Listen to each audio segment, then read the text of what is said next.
Hello students, welcome to Shiny Max 10ஆம் வகுப்பு பயிற்சி 3.2ல இரண்டாவது கொஸ்டின் பார்க்கலாம்.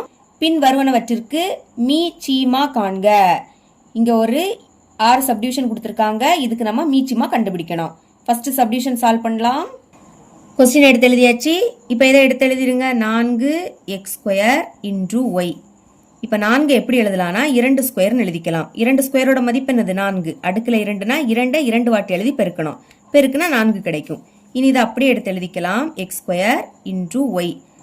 நம்பரை தான் நீங்கள் இப்படி எழுதணும், மற்றபடி இதை அப்படியே எடுத்து எழுதிக்கோங்க. இனி இதை எடுத்து எழுதிக்கலாம். 8x³ into ஒய்². இப்போ 8 எப்படி எழுதலாம்? 2 கியூப்னு எழுதிக்கலாம். அடுக்கில் 3, அப்போ 2 3 வாட்டி எழுதி பெருக்கணும். பெருக்குங்க. 2 4, 2 8. 2 3 வாட்டி எழுதி பெருக்குனா 8 கிடைக்குது. அப்போ 8 எப்படி எழுதிக்கலாம்? 2 கியூப்னு எழுதிக்கலாம்.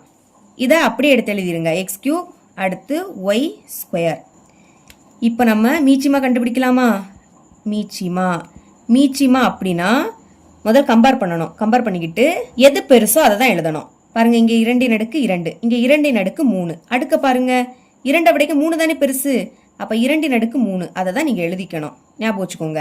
இங்கே x² இருக்கு, இங்கே x அடுக்கு 3 இருக்கு. 2 விடைக்கும் 3 தான் பெருசு. அப்போ x³ இதை தான் நீங்கள் எழுதிக்கணும். இங்கே ஒய் அடுக்கில் எதுவும் இல்லாட்டா 1 இருக்குன்னு அர்த்தம். இங்கே 2 இருக்கு, 1 விடைக்க 2 தான் பெருசு. அப்போ y². இதை எடுத்து எழுதிக்கலாம். இனி 2 கியூப் எப்படி எழுதிக்கலாம்? 8ன்னு எழுதிக்கலாமா? எழுதிருங்க. இதை அப்படியே எடுத்து எழுதிக்கணும். x³ into ஒய்². இதுதான் இதோட மீச்சிமா. செகண்ட் சப்டிவிஷன் பார்க்கலாம். இதை அப்படியே எடுத்து எழுதிக்கிறேன். 9a³ into b². இப்போ 9 எப்படி எழுதலாம்? 3 ஸ்கொயர்னு எழுதிக்கலாமா? அடுக்கில் 2, அப்போ 3 2 வாட்டி எழுதி பெருக்குனா 9 தான் கிடைக்கும். இனி இதை அப்படியே எடுத்து எழுதிக்கலாம். a³ into b². இப்போ இதை எடுத்து எழுதிக்கலாம். 12a² b² into c. இப்போ 12 இந்த மாதிரி எழுதணும். அதுக்கு டா ஃபார்மெட்டில் சால்வ் பண்ணுங்க. 12 2 வாய்ப்பால வருமா? எப்போ வரும்? 6 2 12. மறுபடியும் 2 வாய்ப்பால வரும். 3 2 6. இனி 3 3 வாய்ப்பால தான் வரும். 1 3 3. 1 வந்துடுச்சு. அப்போ ஸ்டாப் பண்ணலாம். இங்கே 2 இருக்கு, அதை ஒரு வாட்டி எழுதிருங்க. இனி எத்தனை வாட்டி இருக்கு? 1 2 2 வாட்டி இருக்கு. அப்போ அடுக்கில் 2ன்னு எழுதிக்கணும். 3 ஒரு வாட்டி தான் இருக்கு. அப்போ அந்த 3 அப்படியே எடுத்து எழுதிக்கலாம். நடுவில் பெருக்கல் போட்டுருங்க. இப்போ 12 இப்படி எழுதியாச்சு. பாக்கி இருக்கிறத அப்படியே எடுத்து எழுதிக்கலாமா? a² b² into c. இப்போ மீச்சிமா கண்டுபிடிக்கலாம். மீச்சிமா அப்படின்னாலே பெரியதை தான் எழுதணும். இப்போ பாருங்க, இங்கே 3 ஸ்கொயர் இருக்கா? 3ஓட அடுக்கில் எதுவும் இல்லாட்டா 1 இருக்குன்னு அர்த்தம். அப்போ 1 விடைக்க 2 தானே பெருசு. அதனால 3 ஸ்கொயர் இதை தான் நீங்கள் எடுத்து எழுதிக்கணும். பெருக்கல். இனி 2 ஸ்கொயர், அது இங்கே மட்டும் தான் இருக்கு. இங்கே மட்டும் இருக்கிறதுனால அதுதான் பெருசு. 2 ஸ்கொயர். இனி இங்கே a³ இருக்கு, இங்கே a². 2 விடைக்க 3 பெருசு. அப்போ a³ அதை தான் எழுதிக்கணும். இனி இங்கேயும் b², இங்கேயும் b². ரெண்டுமே சேமா இருக்கு. சேமா இருந்துன்னா அதை ஒரு வாட்டி எடுத்து எழுதிருங்க. சரிங்களா? இது b². அப்புறம் c இங்கே மட்டும் தான் இருக்கு. அதனால இதுதான் பெருசு. அதை எடுத்து எழுதிக்கலாம். இப்போ இதை சால்வ் பண்ணுங்க. 3 ஸ்கொயரோட மதிப்பு என்னது? 9. அடுக்கில் 2னா 3 2 வாட்டி எழுதி பெருக்கணும். பெருக்குனா 9. இனி நடுவில் பெருக்கல். 2 ஸ்கொயரோட மதிப்பு என்னது? 4. அடுக்கில் 2, அப்போ 2 2 வாட்டி எழுதி பெருக்குங்க. 2 4. இதை அப்படியே எடுத்து எழுதிக்கலாமா? a³ b² into c. இப்போ நம்பரை பெருக்குங்க. 9 4 36. இது அப்படியே வந்துடும். a³ b² into c. இதுதான் இதோட மீச்சிமா. தேர்ட் சப்டிவிஷன் பார்க்கலாம். முதல் 16m. இதை எழுதிக்கலாமா? 16 டா ஃபார்மெட்டில் சால்வ் பண்ணுங்க. 2 வாய்ப்பாடு போகும். 8 2 16. மறுபடியும் 2 வாய்ப்பாடு. 4 2 8. அடுத்து 2 வாய்ப்பாடு. 2 4. மறுபடியும் 2 வாய்ப்பாடு. 1 2 2. 1 வந்துடுச்சு. அப்போ ஸ்டாப் பண்ணலாம். இப்போ இங்கே 2 தான் இருக்கு. ஒரு வாட்டி எழுதிருங்க. இனி எத்தனை வாட்டி இருக்கு? 1 2 3 4. அதனால அடுக்கில் 4ன்னு எழுதிக்கணும். 4 வாட்டி இருக்கு, அதனால அடுக்கில் 4. இனி இந்த m அப்படியே எடுத்து எழுதிக்கலாம். இப்போ இதை எடுத்து எழுதிக்கலாமா? 12 m² n². 12 போன சம்மில் பார்த்தோம். 12 எப்படி எழுதணும்? 2 ஸ்கொயர் பெருக்கல் 3 அடுக்கு 1 எழுதணும். எழுதிக்கலாம். 2 ஸ்கொயர் பெருக்கல் 3 அடுக்கு 1. அடுக்கில் 1ன்னு எழுதாண்டா. இனி இதை அப்படியே எடுத்து எழுதிருங்க. m² into n². அடுத்து 8n². 8n². 8 எப்படி எழுதலாம்? 2 கியூப்னு எழுதிக்கலாம். 2 கியூபோட மதிப்பு 8. இனி இந்த n² அது அப்படியே வந்துடும். இப்போ மீச்சிமா பெருசு தான் எழுதிக்கணும். பாருங்க, இங்க 2 அடுக்கு 4, 2 அடுக்கு 2, 2 அடுக்கு 3. எது பெருசு? 4 தானே பெருசு. அப்ப 2 அடுக்கு 4 அதை எழுதிருங்க. முதல் நீங்க நம்பர் தான் எழுதணும் சரிங்களா. இனி 3 இருக்கு, 3 இங்க மட்டும் தான் இருக்கு, இங்க மட்டும் இருக்கிறதுனால அதுதான் பெருசு. 3 எழுதிருங்க. இனி அடுத்து m இருக்கா, இங்க m இருக்கு, இங்க m ஸ்கொயர் இருக்கு, இங்க இல்ல. அப்ப இருக்கிறத மட்டும் பாருங்க. எம்மோட அடுக்கல எதுவும் இல்லாட்டா 1 இருக்குன்னு அர்த்தம்.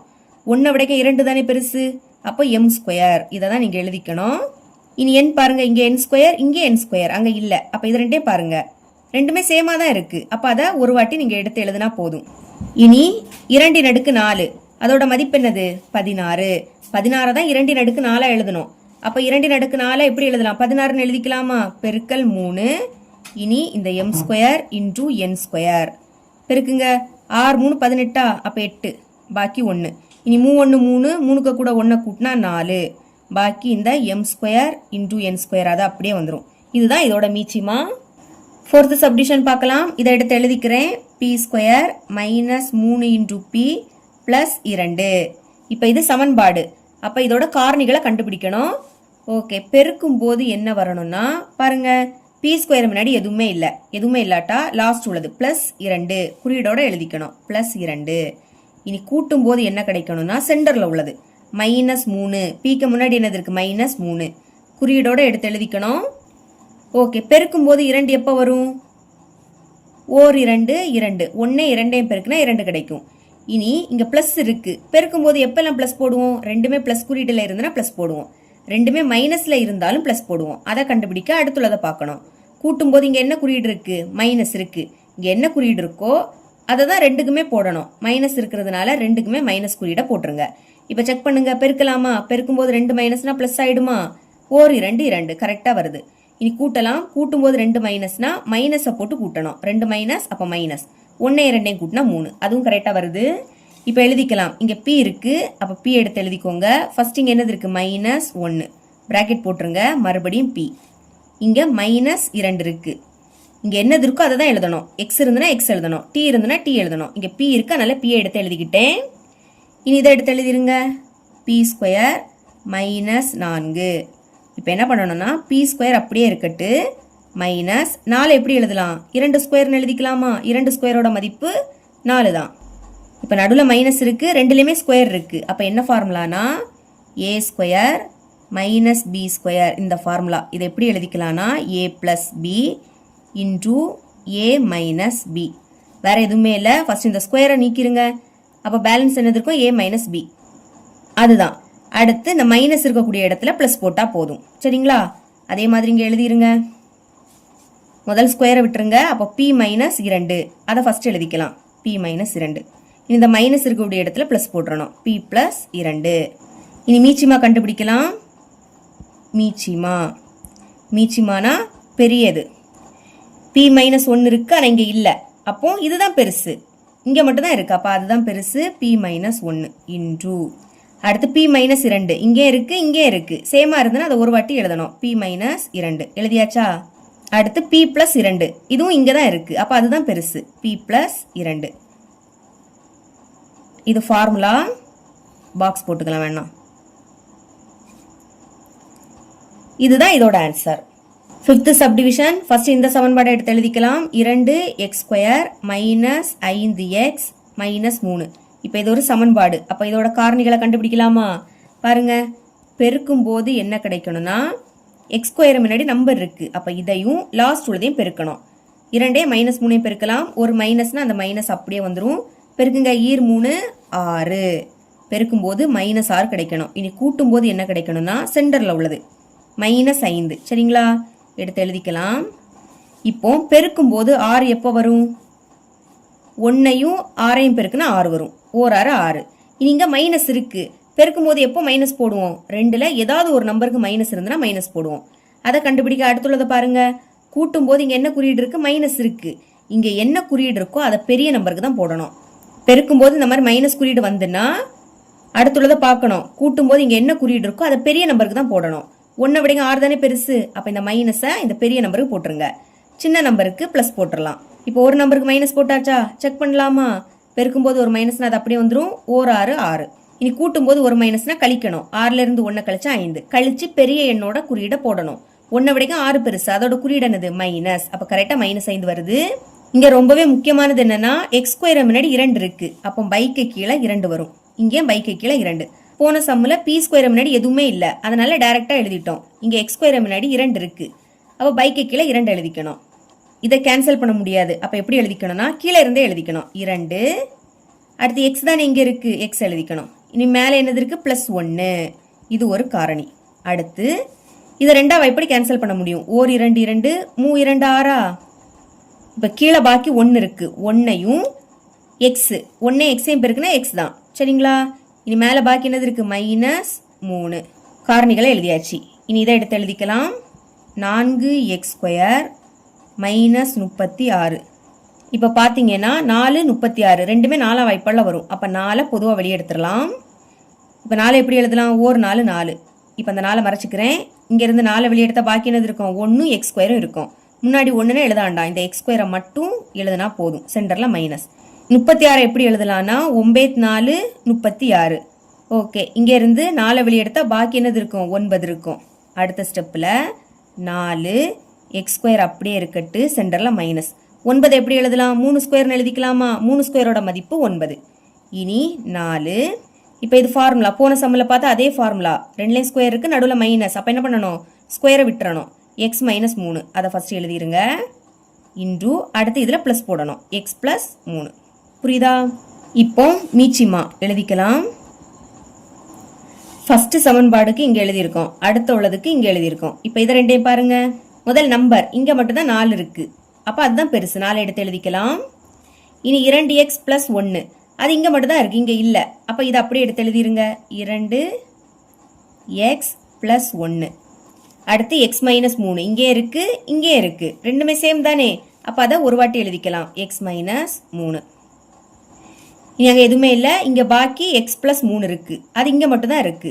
அப்போ அதை அப்படியே எடுத்து எழுதிக்கணும். இதுதான் இதோட ஆன்சர். உங்கள் புக் பேக்கில் மாற்றி கொடுத்துருப்பாங்க. அதாவது 4 x + 3 ஃபர்ஸ்ட் இருக்கும், அடுத்து இது இந்த இடத்துல வரும், x -3 லாஸ்ட் வரும். இந்த மாதிரி குழப்பி குழப்பி எழுதினாலும் கரெக்டு தான்.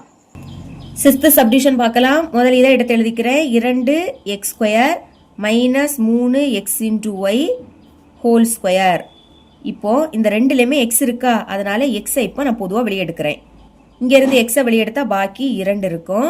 எக்ஸ் 2 வாட்டி இருக்கு, ஒரு எக்ஸை வெளியே எடுத்தால் பாக்கி உள்ள ஒரு எக்ஸ் இருக்கும். அடுக்கில் எதுவும் இல்லாட்டா 1 இருக்குன்னு தான் அர்த்தம். சென்டரில் மைனஸ். இனி இங்கேருந்து எக்ஸை வெளியே எடுத்தால் பாக்கி 3 ஒய்யும் இருக்கும். அப்போ 3 × y. இப்போ பாருங்க, எல்லாத்துக்கும் சேர்த்து (2) இருக்கா, அப்போ நம்மளும் சேர்த்து தான் (2) எழுதிக்கணும். இனி இந்த ஸ்கொயர் ரெண்டுக்குமே பொதுவு. ஃபர்ஸ்ட் எக்ஸுக்கு இந்த ஸ்கொயர் எடுத்து எழுதிக்கலாம். அப்புறம் பிராக்கெட்டுக்குள்ளே இருக்கிறதுக்கு, பிராக்கெட்டுக்குள்ளே என்னது இருக்கு, 2x - 3y. இதுக்கும் இந்த (2) எழுதிக்கணும். இனி இதை எடுத்து எழுதிக்கிறேன். 4x - 6y இங்கே (3). ஓகே, எக்ஸ் சேமா இல்லை, ஆனால் 4 6 ரெண்டுமே 2ஆம் வாய்ப்பால் வரும். அப்போ 2 பொதுவாக அப்படி எடுத்துடலாம். 4 எப்படி எழுதலாம், ஈர் 2 4. இப்போ இதை மட்டும் பாருங்க, இங்கேருந்து 2 வெளியே எடுத்தால் பாக்கி ஒரு 2 எக்ஸும் இருக்கும். அப்போ 2 × x, சென்டரில் மைனஸ். 6 எப்படி எழுதலாம், 3 2 6. இங்கே அதே மாதிரி 2 வெளியே எடுத்தால் பாக்கி 3 ஒய்யும் இருக்கும், 3 × y. கியூப் எல்லாத்துக்கும் சேர்த்து கியூப் இருக்கு, அப்போ (3) எழுதிடலாமா? இப்போ இந்த கியூப் ரெண்டுக்குமே பொதுவு. ஃபர்ஸ்ட் 2க்கு அந்த கியூப் எடுத்து எழுதிக்கணும். அடுத்து பிராக்கெட்டுக்குள்ளே என்னது இருக்கு, 2x - 3y. இதுக்கும் அந்த கியூப் எடுத்து எழுதிக்கோங்க. இப்போ 2 கியூபோட மதிப்பு என்னது, 8. அடுக்கில் 3, அப்போ 2 3 வாட்டி எழுதி பெருக்குன்னா 8 தான் கிடைக்கும். இனி இதை அப்படியே எடுத்து எழுதிக்கலாம். 2x - 3y (3). இது இருக்கட்டு. இனி இதை எடுத்து எழுதிக்கிறேன் பாருங்க, 8x³ சென்டரில் மைனஸ். அடுத்து 27y³. 8 எப்படி எழுதலாம், 2 கியூப்னு எழுதிக்கலாமா? 2 கியூபோட மதிப்பு 8. அடுத்து இந்த x³ சென்டரில் மைனஸ். 27 எப்படி எழுதலாம், 3 கியூப்னு எழுதிக்கலாம். 3 கியூபோட மதிப்பு 27. இனி இந்த y³ அப்படியே வந்துடும், சமம் 2x எடுத்து எழுதிருங்க.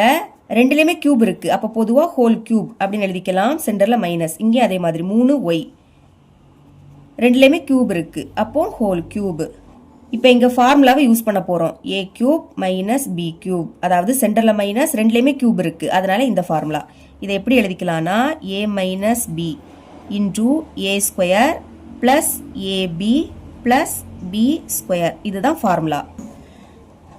ஓகே, முதல்ல ஏயோட மதிப்பு வேணும். அப்போ மைனஸுக்கு முன்னாடி பார்க்கணும். ரெண்டுலேயும் கியூப் இருக்கு, அப்போ அதை விட்டுருங்க. ஏ பிளேஸ்ல அங்கே என்னது இருக்கு, 2x இருக்கு. அப்போ ஏக்கு பதில் 2x, சென்டரில் மைனஸ். இனி பியோட மதிப்பு வேணும். அப்போ மைனஸுக்கு அடுத்து பாருங்க, கியூபை விட்டுறலாம். பியோட பிளேஸில் என்னது இருக்குது? 3y இருக்குது. அப்போ பிக்கு பதில் 3 × y. ஏயோட மதிப்பு 2x, ஸ்கொயர் இருக்குது, அதனால ஹோல் ஸ்கொயர், சென்டரில் ப்ளஸ்ஸு. ஏயோட மதிப்பு 2x இன்டூ பியோட மதிப்பு என்னது? 3y. இனி ப்ளஸ் மறுபடியும் பியோட மதிப்பு 3y, ஸ்கொயர் இருக்குது, அதனால ஹோல் ஸ்கொயர். இனி பிராக்கெட்டை க்ளோஸ் பண்ணிடலாம். இப்போ இதை சுருக்கலாம். ஃபர்ஸ்ட் இது அப்படியே வந்துடும். 2x minus 3 × y. அடுத்து 2 ஸ்கொயரோட மதிப்பு என்னது? 4. எக்ஸ் ஸ்கொயர் பண்ணால் எக்ஸ் ஸ்கொயர் தான் கிடைக்கும், சென்டரில் ப்ளஸ்ஸு. இங்கே நம்பரை பெருக்குங்க. 3 6 எக்ஸ் ஒய் இருக்குது, அதை அப்படியே எடுத்து எழுதிக்கலாம். ப்ளஸ் இனி 3 ஸ்கொயர் பண்ணால் 9, ஒய்யை ஸ்கொயர் பண்ணால் ஒய் ஸ்கொயர் தான் கிடைக்கும். இதுக்கு மேலே இதை சுருக்க முடியாது. இப்போ நம்ம மீச்சிமா கண்டுபிடிக்கலாமா? தேர்ஃபோர் மீச்சிமா இஸ் ஈக்குவல் டு, பாருங்க, ஃபர்ஸ்ட் ஒன்றுக்கு இங்கே கண்டுபிடிச்சிருக்கோம், ரெண்டாவது இங்கே இருக்குது, மூணாவது இங்கே இருக்குது. முதல் நம்பர் 8 மட்டும் தான் நம்பராக இருக்குது. அப்போ ஃபஸ்ட்டு 8 எடுத்து எழுதிக்கலாம். இனி எக்ஸ் ஸ்கொயர், அது இங்கே மட்டும் தான் இருக்குது, அதனால் எக்ஸ் ஸ்கொயர். இனி பாருங்க, 2x minus 3y whole square, இங்கே 2x minus 3y whole cube, இங்கே 2x மைனஸ் 3y, அடுக்கில் எதுவும் இல்லாட்டா 1 இருக்குன்னு அர்த்தம். அப்போ பாருங்க, அடுக்க மட்டும் பாருங்க, 2 3 1, எது பெருசு? 3 தானே பெருசு. அப்போ இதை அப்படியே எடுத்து எழுதிக்கலாம். 2x minus 3y whole cube. இப்போ இதில் பாக்கி இல்லை, இதுலேயும் இல்லை, இங்கே பாக்கி இது மட்டும் இருக்குது. அப்போ அதை அப்படியே எடுத்து எழுதிக்கணும், ஏன்னா அங்கே மட்டும் தானே இருக்குது, அதனால அதுதான் பெருசு. 4x square plus 6x × y plus 9y square. இதுதான் இதோட மீச்சிமா. இவ்வளோ தான் இந்த சம். இதோட இந்த பயிற்சி முடியுது.